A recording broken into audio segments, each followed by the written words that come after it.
Good morning, Ohio. James Ernest of the Gruel and Truth Radio Network here with author David Davis, author of the new book Wheels of Courage: How Paralyzed Veterans from World War II Invented Wheelchair Sports, Fought for Disability Rights, and Inspired a Nation. Thank you for joining us, David.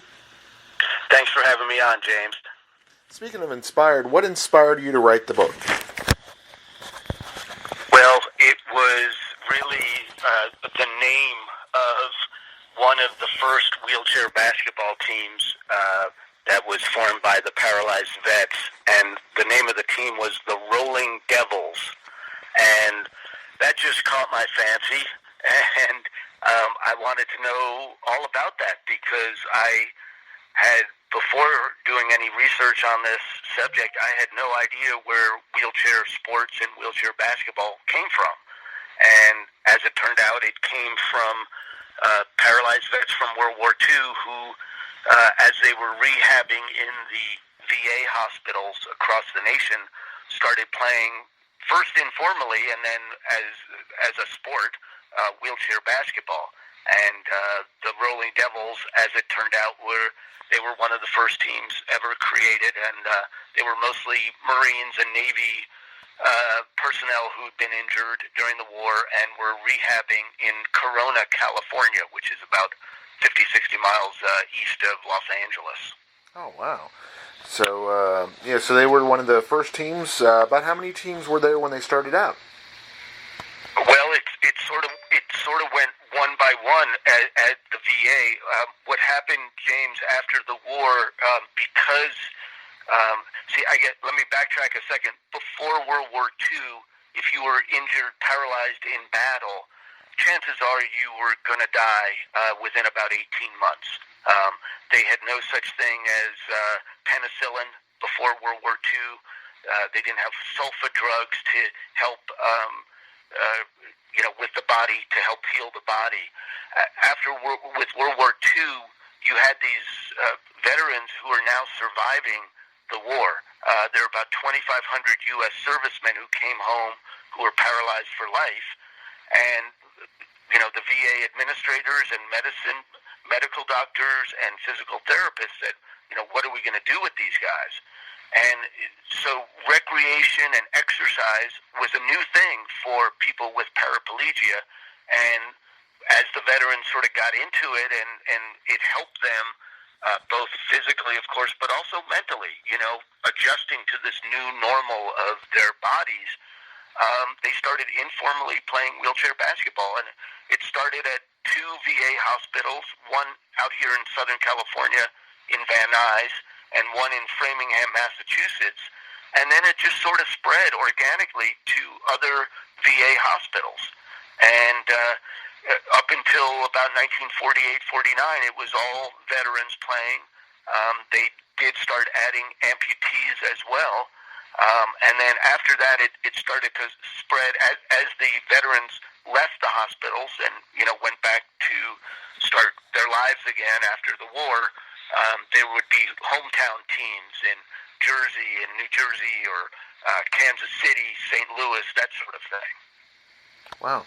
So, it sounds like the sport has really impacted in a positive way their physical, their mental, and emotional health.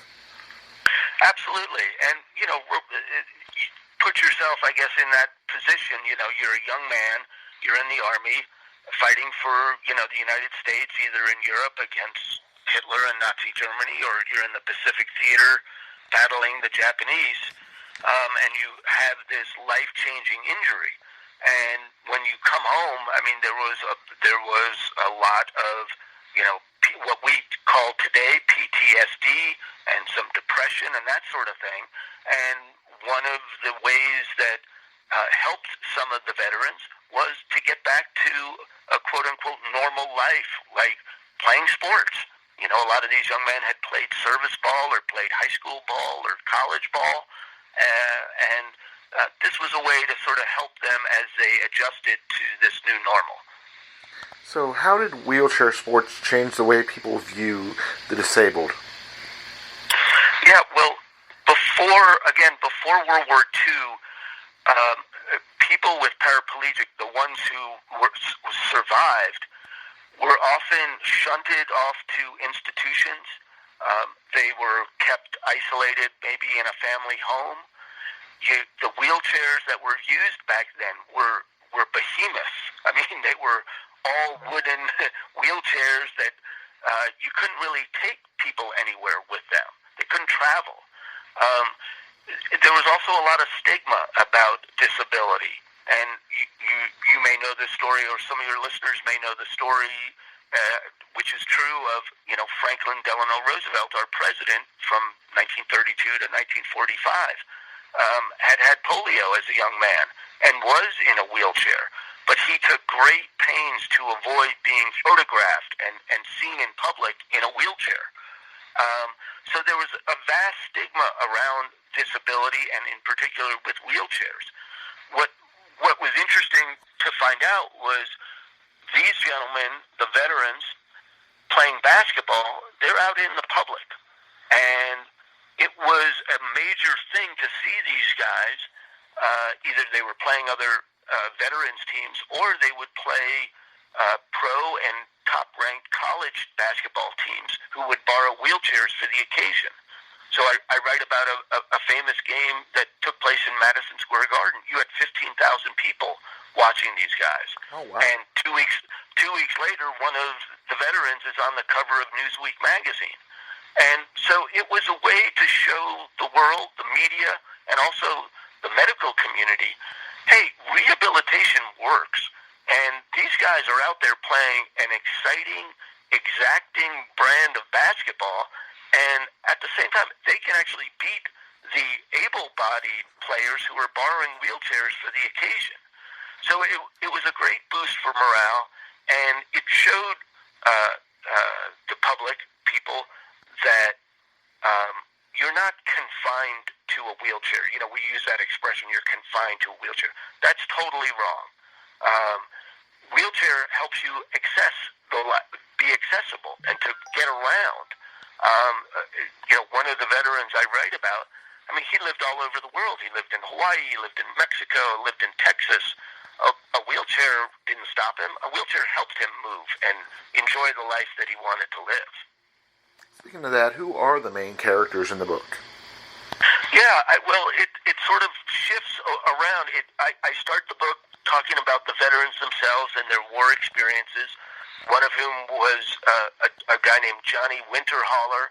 He was a stud athlete at the University of Wyoming, played baseball, basketball, football, probably could have had a pro career, but he was on a ROTC scholarship, and after he graduated, he went right into the Marines. He was stationed in the Philippines before Pearl Harbor in 1941. Then when the war started, he was part of the U.S. forces in the Philippines.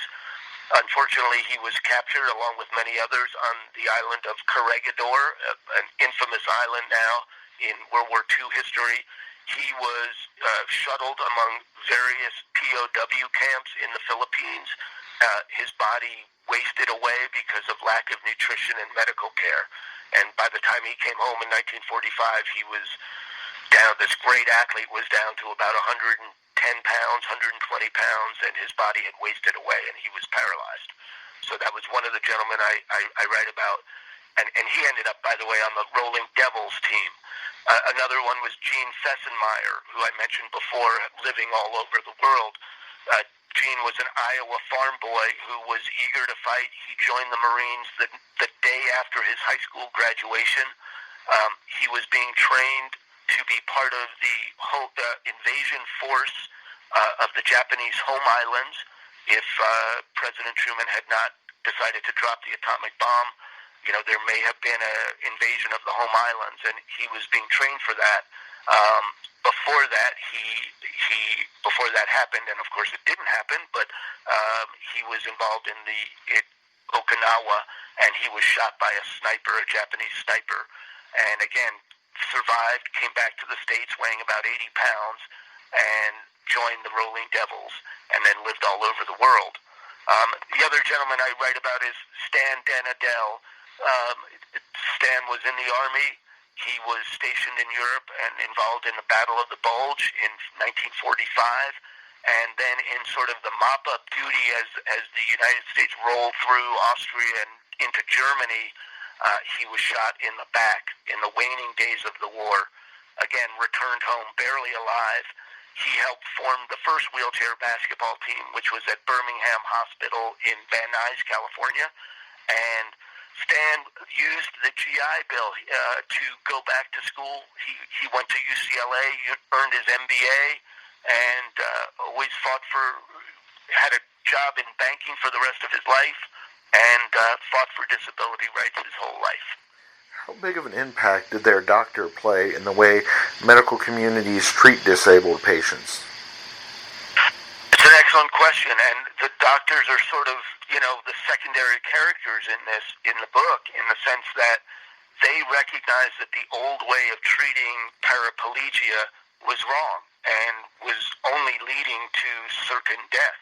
And, where in the past they would literally immobilize people with paraplegia in, full body casts and just let them wallow in their beds.